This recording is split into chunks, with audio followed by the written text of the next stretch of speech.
Pois, nesta semana, eu acho que foi segunda-feira, um amigo meu me encontrou no banco e me chamou, disse assim, pô, e daí, como é que vai o teu PT? O meu PT?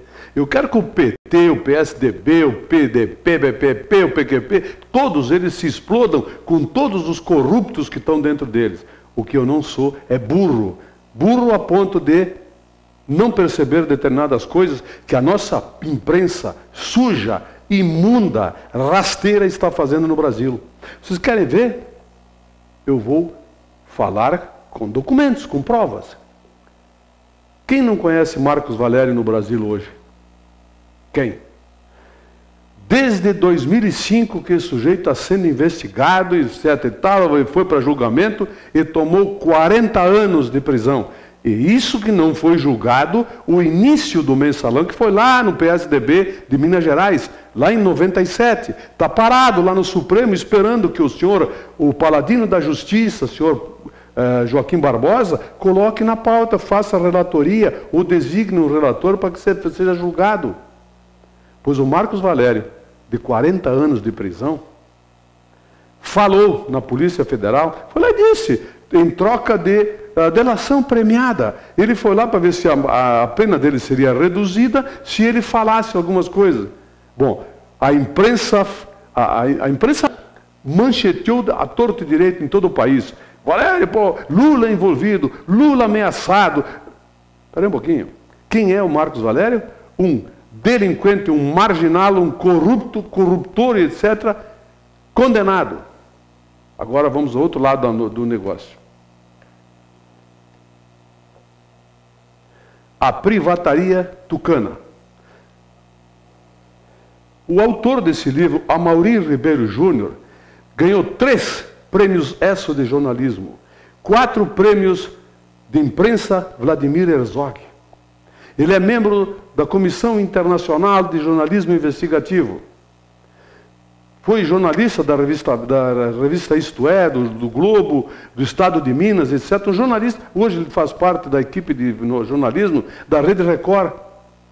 Pois esse homem escreveu um livro que foi best-seller no Brasil, foi o livro mais vendido durante um tempo, A Privataria Tucana.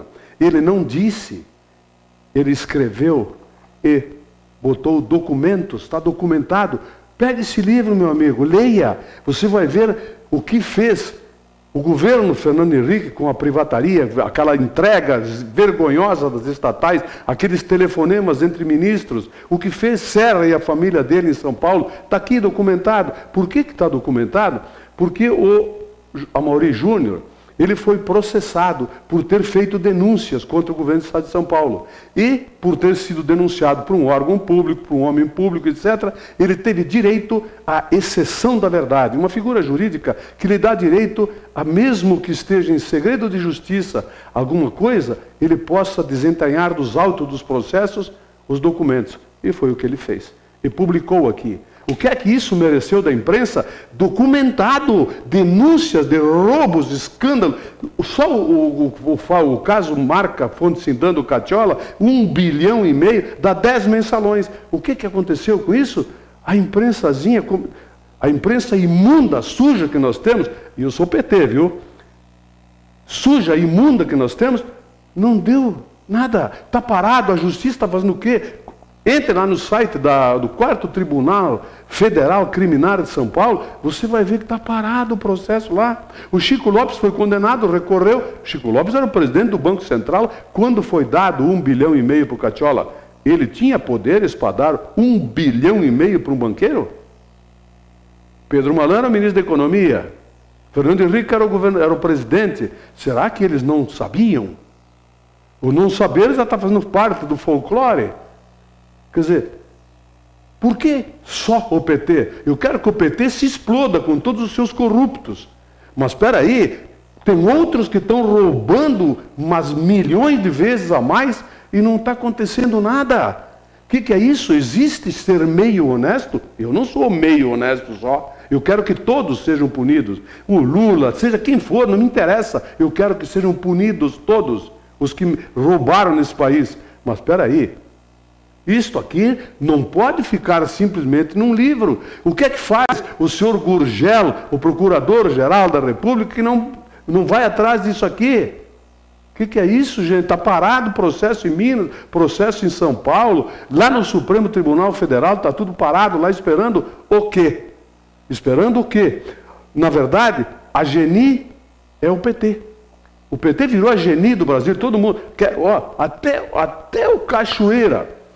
Aliás, a imprensa está chamando o Cachoeira de contraventor. Um criminoso desses, já condenado pela justiça, está sendo chamado de contraventor, meu Deus. Contraventor é aquele cara que faz jogo do bicho, meu Deus do céu. Não um ladrão corrupto sem vergonha que nem esse. Aliás, ele disse anteontem, não sei quando saiu da cadeia, de novo ele vai voltar, não tenho dúvida disso. Ele disse que ele é a garganta profunda do PT, se referindo, uma alusão ao Watergate. A garganta profunda, o cara que denunciou o Watergate do governo Nixon nos Estados Unidos. Aí o advogado dele vai para a imprensa agora e diz assim, foi um momento, não vai bem isso, tentando minimizar a declaração ridícula do senhor Cachoeira, porque ele está envolvido, sim, com o governador do estado de Minas, que é do PSDB, ele está envolvido com o mensalão do DEM, lá que foi filmado em Brasília, e a Jaqueline Roriz foi absolvida lá deixaram ela continuar com o mandato dela no Congresso Nacional. Quer dizer, não tem gente, não há virgem na zona política brasileira. Vamos parar com essa coisa do PT, que é a GENI. Não. O Brasil está cheio de genis e nós precisamos tomar uma atitude, tomar uma postura de cidadãos totalmente honestos, ou então locupletemos-nos todos. A privataria tucana. Leia isso aqui, por favor. Se o senhor quiser estar sabendo e poder opinar sobre alguma coisa. E aí tente descobrir por que o PSDB, o Serra, o Fernando Henrique, disseram que iam processar o cara e não o fizeram. Por quê? A resposta o senhor sabe qual é. A Anatel descobriu que a telefonia celular brasileira está insatisfatória. O PROCON multou 3, 4 companhias de celulares aí por não atenderem às necessidades de prestação de serviços condizentes com a necessidade que nós temos no país hoje. 250 milhões de telefones, linhas de telefones celulares e 190 milhões de habitantes. Só que cresceu o faturamento deles. A responsabilidade deles com a venda de telefones continua zero. Até quando? Até quando esse governo que está aí, da Dilma, vai ficar tolerando esse tipo de coisa? Porque eles privatizaram tudo. E eu escrevi isso em 97, que ia acontecer. Pagamos a telefonia mais cara do mundo. Temos a péssima telefonia que nós temos hoje. Ninguém faz nada? Mas espera aí, não tem contratos? O que foi feito naquela ocasião, naquela época, que, vamos lá, privatizaram. Não foi uma doação, foi uma privatização. Não fizeram contratos exigindo contrapartidas de algumas coisas? Você tem telefone celular? Claro que tem. O telefone celular é que nem outra coisa, todo mundo tem um, pelo menos, né? E aí? Você tenta falar, derrubam a ligação, aí você vai para o PROCON o que faz? Multa, mas eles vão lá, recorrem, pegam o advogado, recorrem, não pagam nada, e fica por isso mesmo. Na Arena, domingo, sábado, digo, no jogo do Grêmio, ninguém conseguiu falar com ninguém. Quando tem jogos no Olímpico, também ninguém consegue falar com ninguém, quando tem muita gente lá, eles estão aí andando para o povo, essa gente, cara. Pois é. A Anatel descobriu que é insatisfatória. Palmas para a Anatel. Quase 15 anos depois, ela descobriu que a coisa estava insatisfatória. E não precisava ir muito longe, não. Era só ter um telefone celular, qualquer um deles lá da Anatel. Enfim, vamos ver o que fica.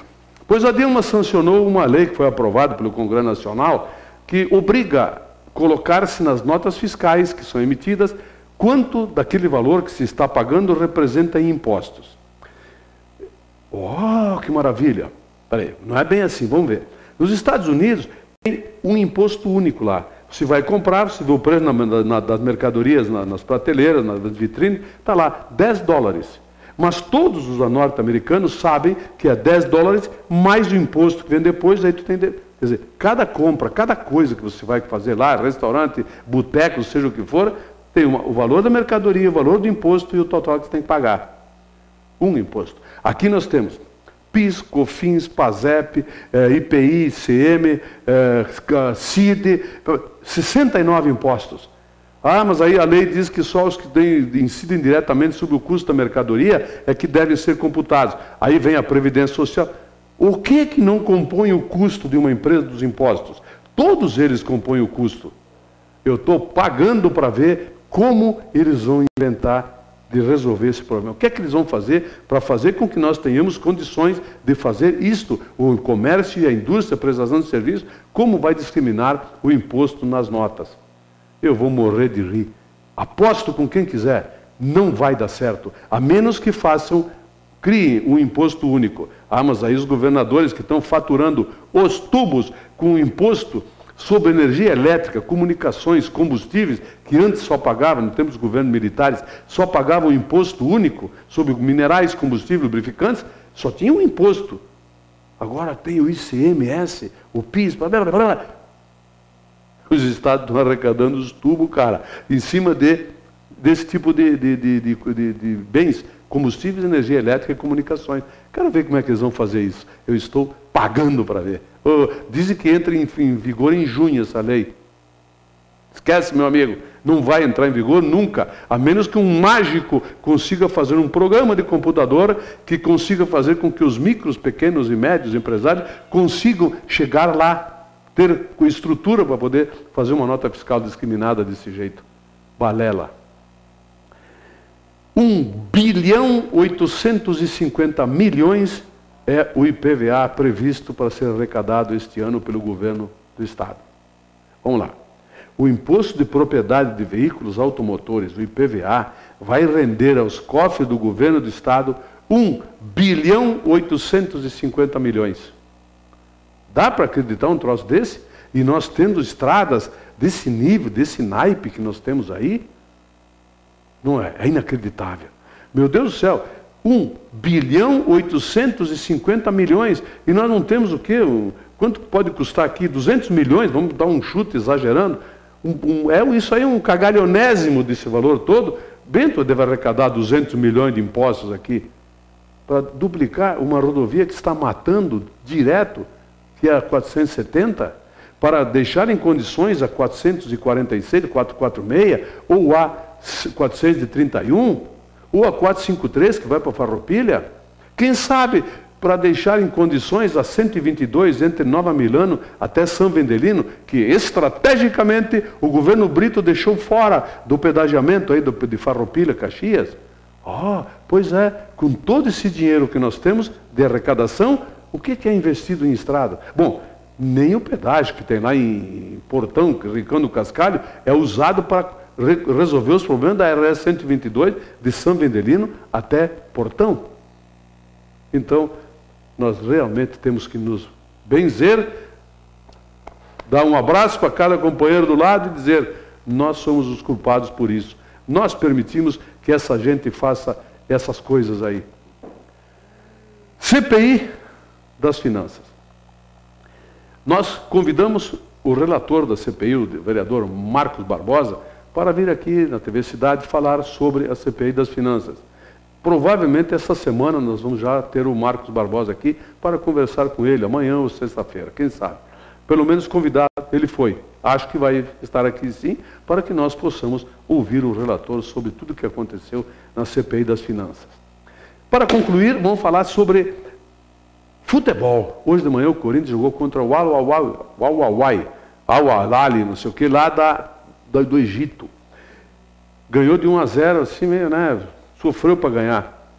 Ficou para outra oportunidade, outro fiasco sul-americano no Mundial. O Corinthians vai para a final do Mundial de Clubes. Como sempre aconteceu em todos os campeões da América.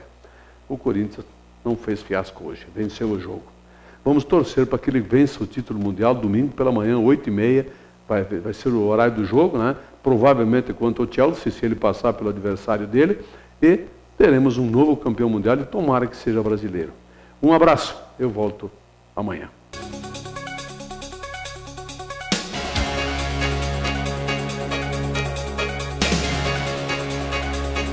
Opinião. Oferecimento Ludfor Consultoria em Energia. www.ludfor.com.br